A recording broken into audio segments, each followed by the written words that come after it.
Dalam kehidupan sehari-hari, kita sering menjumpai berbagai perbedaan. Tidak jarang pula perbedaan yang membedakan seseorang dengan orang-orang lainnya itu muncul dalam wujud keterbatasan. Mungkin pernah kita lihat atau bahkan orang-orang di dekat kita yang secara fisik, mental maupun fungsi indera tidak sebaik orang-orang pada umumnya. Biasanya orang-orang seperti ini kita sebut sebagai berkebutuhan khusus. Mereka memerlukan kasih dan pemahaman dari orang-orang di sekitarnya untuk dapat berkembang dan hidup selayaknya manusia pada umumnya. Maka dari itu, mari kita mencoba untuk mengenal mereka lebih dekat lagi. Disabilitas ada bermacam-macam wujudnya dan dapat diklasifikasikan sebagai antara lain hambatan indrawi, hambatan fisik, hambatan sosial emosional, hambatan intelektual, dan hambatan bahasa. Hambatan indrawi dapat berupa ketidakmampuan seseorang untuk mendengar atau melihat dengan baik, yang juga kita sebut dengan tunarungu atau tunanetra. Ada juga yang memiliki hambatan fisik atau tunadaksa. Mereka yang memiliki hambatan semacam ini biasa dapat dilihat dari ciri fisiknya yang tidak lengkap. Kemudian, mereka yang memiliki hambatan intelektual kita sebut tunagrahita. Tidak hanya berhambatan, mereka pun dapat memiliki kelebihan yang lebih daripada yang lain. Misalnya, orang yang cerdas istimewa dan berbakat istimewa. Lalu hambatan sosial emosional. Biasa, hambatan ini muncul dalam bentuk autisme, ADHD, tantrum, agresif, dan lain sebagainya yang membuat mereka kesulitan bersosialisasi dan mengatur emosi. Terakhir, ada hambatan bahasa atau berbicara. Mereka semua yang memiliki salah satu atau beberapa dari hambatan ini menjadi berbeda dari orang-orang pada umumnya. Mereka biasanya disebut sebagai ABK atau anak berkebutuhan khusus. Untuk dapat berpartisipasi secara layak di kehidupan masyarakat, mereka memerlukan perlakuan yang istimewa atau khusus. Umumnya, cara masyarakat memperlakukan mereka dapat dikategorikan ke dalam 3 perlakuan. Pertama, eksploitatif. Tidak jarang ABK dimanfaatkan untuk mendapat belas kasihan dari orang lain dan dijadikan sebagai sarana pencitraan uang. Hal ini juga kita dapat lihat dari banyaknya ABK yang menjadi pengemis dan persimpangan jalan. Yang kedua, filantropis. Banyak masyarakat yang memberikan bantuan secara berlebihan kepada ABK. Seolah mereka tuh tidak dapat menjalankan hidupnya sendiri tanpa bantuan dari orang lain. Memang, dalam beberapa keadaan, ABK memerlukan perlakuan khusus.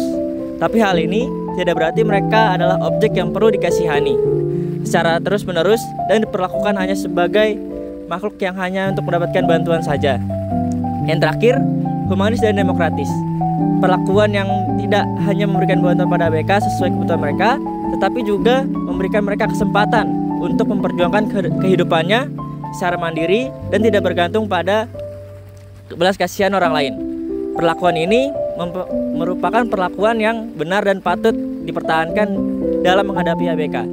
Setiap anak, baik ABK maupun anak-anak pada umumnya, memiliki hak yang sama sebagai seorang manusia. Perbedaan dan kekurangan mereka tidak semerta-merta menjadikan mereka kurang dari manusia pada umumnya. Maka dari itu, mereka juga layak mendapatkan pendidikan yang sama seperti manusia pada umumnya. Hal ini tertulis dalam Undang-Undang Nomor 20 Tahun 2003, Sistem Pendidikan Nasional, Pasal 5 Ayat 1 yang berbunyi, setiap warga negara mempunyai hak untuk memperoleh pendidikan yang bermutu. Dan ayat 2, warga negara yang mempunyai kelainan fisik, emosional, mental, intelektual, dan atau sosial berhak memperoleh pendidikan khusus. Dilanjutkan dengan pasal 32 ayat 1. Pendidikan khusus merupakan pendidikan bagi peserta didik yang memiliki tingkat kesulitan dalam mengikuti proses pembelajaran karena kelainan fisik, emosional, mental, sosial, dan atau memiliki potensi kecerdasan dan bakat istimewa. Berdasarkan peraturan tersebut, maka dibuatlah sebuah sistem pendidikan bagi ABK yang terbagi ke dalam sistem persekolahan dan sistem non-persekolahan. Pada sistem non-persekolahan, ABK dididik melalui pendidikan di luar sistem persekolahan yang dikategorikan dalam pendidikan non-formal dan informal. di mana pada pendidikan nonformal ABK mendapat pendidikan dari masyarakat seperti kursus atau bimbingan belajar. Sedangkan pada pendidikan informal ABK dididik dalam keluarga. Sementara itu, pada sistem persekolahan, sistem pendidikan bagi ABK dibagi menjadi ke dalam sistem segregasi dan non-segregasi. Sistem pendidikan segregasi memisahkan pendidikan antara anak pada umumnya dengan ABK. Dengan sekolah luar biasa menjadi tempat khusus bagi ABK dan sekolah reguler bagi setiap anak pada umumnya. Berkebalikan dengan sistem pendidikan segregasi, pada sistem pendidikan non-segregasi, ABK dan anak pada umumnya menempuh pendidikan di satu sekolah, yakni sekolah reguler, tanpa adanya pemisahan dengan cara apapun. Namun, berdasarkan posisi ABK di hadapan kurikulum, pendidikan non-segregasi dibedakan menjadi pendidikan integratif dan pendidikan inklusi. Kedua sistem pendidikan ini serupa, yaitu bahwa sekolah reguler wajib menerima ABK tanpa terkecuali. Tapi pada pendidikan integratif, ABK harus mengikuti proses pembelajaran yang sama seperti anak pada umumnya tanpa adanya perlakuan khusus.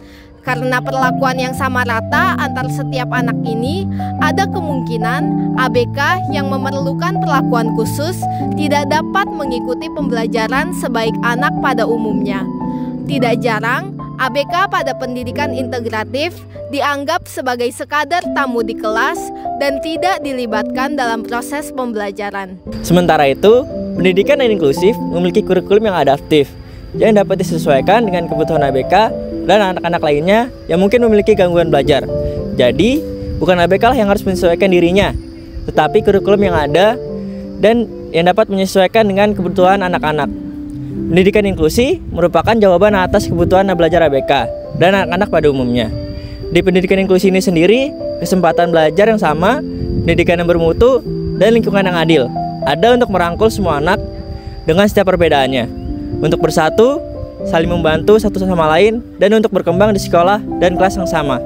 Filsafat pendidikan inklusi yang pertama adalah pendidikan untuk semua, yang memiliki arti bahwa setiap anak tanpa terkecuali, baik yang berkebutuhan khusus maupun tidak, berhak untuk mengakses pendidikan dan memperoleh fasilitas pendidikan yang layak dan memadai. Kedua, penerimaan terhadap perbedaan. Artinya bahwa setiap anak harus dipandang sebagai makhluk yang setara dan terlindungi dari segala bentuk perlakuan diskriminatif. Ketiga, dalam pendidikan inklusi, setiap anak dituntut untuk belajar hidup bersama dan bersosialisasi. Falsafah ketiga ini memiliki arti bahwa setiap anak berhak atas curahan perhatian dan kasih sayang yang sama, banyaknya sesuai kebutuhan masing-masing untuk setiap peserta didik.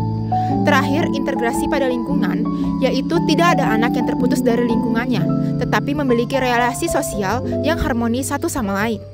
Pendidikan inklusi juga terlaksana atas adanya 7 prinsip yang saling mendukung satu sama lain. Prinsip yang pertama adalah prinsip non-diskriminasi. Prinsip ini memandang bahwa setiap anak memiliki hak yang sama atas pendidikan yang tidak membeda-bedakan mereka atas dasar kemampuan, latar belakang, maupun disabilitas. Lingkungan belajar yang inklusif adalah lingkungan belajar yang dapat menghargai keragaman. Selanjutnya, terdapat prinsip yang kedua adalah aksesibilitas. Dalam pendidikan inklusi, sekolah, fasilitas sekolah, dan materi pembelajaran harus dapat diakses dan dimanfaatkan secara maksimal oleh setiap siswa. Prinsip yang ketiga adalah partisipasi penuh. Artinya, dalam pelaksanaan pendidikan inklusi, setiap siswa didorong untuk berpartisipasi secara penuh dan aktif, baik dalam bidang akademis maupun non-akademis. Untuk itu, setiap pembelajaran harus dapat mengakomodasi keaktifan seluruh siswa yang terlibat di dalamnya. Lalu ada prinsip yang keempat adalah kesetaraan dalam pendidikan. Pembelajaran dan kurikulum disesuaikan dengan kebutuhan belajar masing-masing siswa dengan tetap berdasar pada sistem pendidikan umum. Prinsip yang kelima adalah pendekatan berbasis kemampuan siswa. Pendidikan inklusi adalah pendidikan yang bertujuan untuk mengembangkan potensi siswa secara optimal sesuai dengan kemampuan siswa itu sendiri. Karena itu, pembelajaran diselenggarakan dengan memperhitungkan gaya dan kebutuhan belajar mereka. Lalu, prinsip yang keenam adalah kolaborasi antar pemangku kepentingan. Agar pendidikan inklusi benar-benar terlaksana dengan efektif, perlu kerjasama antara kepala sekolah, guru, staf, orang tua, siswa, dan siswa. Dan setiap pihak yang memiliki andil dalam pendidikan untuk menciptakan lingkungan yang dapat mendukung proses belajar siswa. Prinsip yang ketujuh ialah penghargaan terhadap keragaman. Perbedaan yang ada tidak dianggap sebagai hambatan dalam proses belajar. Sebaliknya, perbedaan dipandang sebagai aspek yang dapat memperkaya pengalaman belajar siswa di sekolah. Lalu, bagaimana cara kita memastikan agar pendidikan inklusi benar-benar terlaksana di sekolah? Untuk memastikan bahwa sistem pendidikan dan lingkungan belajar benar-benar inklusif dan memiliki kultur inklusi di dalamnya, terdapat beberapa unsur yang perlu diperhatikan dalam penyelenggaraannya. Yang pertama, harus ada penyesuaian terhadap kurikulum dan metode pembelajaran. Kurikulum harus dirancang secara berdifferensiasi agar sifatnya menjadi fleksibel dan dapat diterima oleh semua siswa. Diferensiasi, kurikulum mencakup diferensiasi konten, proses, produk, penilaian, dan lingkungan belajar yang sesuai dengan kebutuhan belajar masing-masing siswa. Selain itu, sekolah dapat juga memberikan pendekatan belajar multisensori, yaitu pembelajaran yang melibatkan lebih dari satu indera seperti visualisasi, manipulasi objek, atau penggunaan audio yang dapat membantu siswa memahami pembelajaran dengan lebih baik. Kedua, sekolah dapat menerapkan strategi pembelajaran kolaboratif dengan tim teaching dan peer learning. Tim teaching adalah strategi pembelajaran di mana guru reguler dan guru pendukung khusus bekerja sama untuk mengelola sebuah kelas, sehingga siswa-siswa yang memerlukan perhatian khusus dapat terakomodasi selama proses pembelajaran. Sementara itu, peer learning adalah pemanfaatan teman sebaya untuk membantu siswa yang memiliki kebutuhan khusus. Peer learning ini sendiri dapat membantu mereka untuk meningkatkan interaksi sosial antara siswa yang berkebutuhan khusus dengan siswa yang membantunya sehingga tercipta dan memiliki rasa saling menghargai. Ketiga, rencana pembelajaran individu, yakni rencana pembelajaran yang memuat tujuan, metode pengajaran, dan alat bantu yang diperlukan untuk mendukung proses pembelajaran seorang siswa. RPI ini disusun disesuaikan pada kondisi dan kebutuhan belajar siswa tersebut. Yang keempat, penggunaan teknologi bantu. Teknologi bantu atau teknologi asistif adalah perangkat yang dirancang untuk membantu siswa berkebutuhan khusus agar dalam proses pembelajaran, siswa tersebut dapat dengan lebih mudah memahami materi pembelajaran seperti perangkat lunak pembaca layar untuk siswa yang kesulitan melihat atau berbicara berbantuan gambar untuk siswa yang kesulitan bicara, dan lain-lain. Selain itu, sekolah dapat menggunakan teknologi digital dalam pembelajaran. Teknologi ini dapat dengan mudah dan fleksibel dimodifikasi sesuai dengan kebutuhan belajar siswa. Yang kelima, sekolah harus menerapkan inklusivitas dalam penilaian. Inklusivitas penilaian ini dapat dijalankan dengan menjalankan penilaian yang berbasis pada kemampuan siswa. Jadi, penilaian yang dilakukan tidak mengatur secara mutlak standar yang sama bagi semua siswa, tetapi dilaksanakan secara relatif dengan melihat perkembangan dan kemampuan individu setiap siswa. Kemudian, sekolah juga dituntut untuk melakukan penilaian formatif secara berkala untuk memantau perkembangan siswa setiap waktu. Dalam penilaian formatif itu, sekolah juga diberikan umpan balik yang sesuai dan konstruktif sehingga guru dapat selalu melihat potensi perbaikan dan menyesuaikan strategi pembelajaran. Keenam, menciptakan lingkungan belajar yang mendukung inklusivitas. Fasilitas sekolah harus dirancang sedemikian rupa agar dapat diakses dengan mudah oleh setiap siswa, termasuk yang memiliki kebutuhan khusus, seperti pada pengaturan tempat duduk di kelas, fasilitas yang ramah disabilitas, serta pencahayaan dan akustik ruangan yang dapat memberikan kenyamanan bagi siswa dengan kebutuhan khusus. Lebih baik lagi apabila pembelajaran tersebut dirancang secara UDL, yaitu atau yang bisa disebut sebagai Universal Design for Learning, yaitu pendekatan pembelajaran di mana sejak awal pembelajaran sudah dirancang untuk dapat mengakomodasi kebutuhan belajar siswa, sehingga tidak perlu adanya penyesuaian terhadap setiap individu siswa. Ketujuh, dukungan sosial dan emosional. Siswa dengan kebutuhan khusus biasa memerlukan pelatihan atau pembinaan dalam mengelola keterampilan emosionalnya. Pendidikan inklusi harus memastikan bahwa setiap siswa merasa diterima di lingkungannya dan didukung untuk melaksanakan interaksi sosial dan bekerja sama dengan rekan-rekan belajarnya. Karena itu, perlu adanya pembinaan keterampilan emosional. Juga diperlukan program pengembangan emosional di mana guru secara langsung maupun tidak langsung selalu berupaya untuk memperhatikan kesejahteraan emosional siswa dengan memberikan dukungan untuk melewati tantangan emosional mereka dalam belajar. Kedelapan, kolaborasi dengan tenaga pendukung. Guru dapat bekerja sama dengan tenaga pendukung khusus seperti terapis, psikolog, dan konselor yang dapat memberikan layanan tambahan bagi siswa dengan kebutuhan khusus untuk memastikan kebutuhan siswa tidak hanya terpenuhi secara akademik tetapi juga sosial dan emosionalnya. Sekolah juga dapat menyediakan pendamping bagi siswa yang membutuhkannya untuk menjalani kehidupan sehari-hari di sekolah, baik secara emosional maupun fisik. Kesembilan, peningkatan kesadaran inklusivitas dalam kelas. Sekolah harus membina setiap siswa, khususnya siswa reguler, untuk menghargai dan menerima perbedaan. Hal ini dapat dilakukan dengan melakukan diskusi kelas tentang keberagaman, melakukan aktivitas kerjasama dalam kelompok, dan berupaya menghilangkan stigma atau diskriminasi dalam lingkungan sekolah. Selain itu, guru harus memberi contoh dengan memperlakukan siswa secara adil dan memberikan kesempatan yang sama bagi setiap siswa untuk terlibat dan berpartisipasi dalam pembelajaran. Kultur inklusi bukanlah sebuah budaya yang dapat muncul secara cuma-cuma. Perlu adanya kolaborasi dan komitmen di antara seluruh komunitas yang terlibat dalam penyelenggaraan sekolah, termasuk di antara guru, staf, orang tua, siswa, dan siswa itu sendiri. Dalam menciptakan lingkungan yang inklusif, kesadaran dan pemahaman tentang inklusi itu sendiri perlu semakin disebarluaskan. Pemimpin sekolah diharapkan mau mengeluarkan kebijakan-kebijakan pendidikan yang mendukung inklusivitas di lingkungan sekolah dan pembinaan pada guru-guru yang juga dapat dilakukan untuk mendukung pembelajaran yang inklusif. Inklusif merupakan istilah baru dalam pendidikan.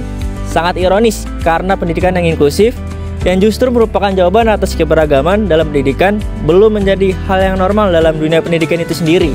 Karena itu, sebagai utusan-utusan yang terpilih untuk menyebarluaskan inklusivitas di berbagai sekolah, janganlah sampai kita biarkan ilmu itu terbuang dengan sia-sia. Kita harus menyapa, merangkul, dan menuntun setiap anak-anak untuk masa depan di generasi berikutnya. Ayo kita bersama-sama menuju dunia yang inklusif. Sekian dari kelompok kami. Terima kasih.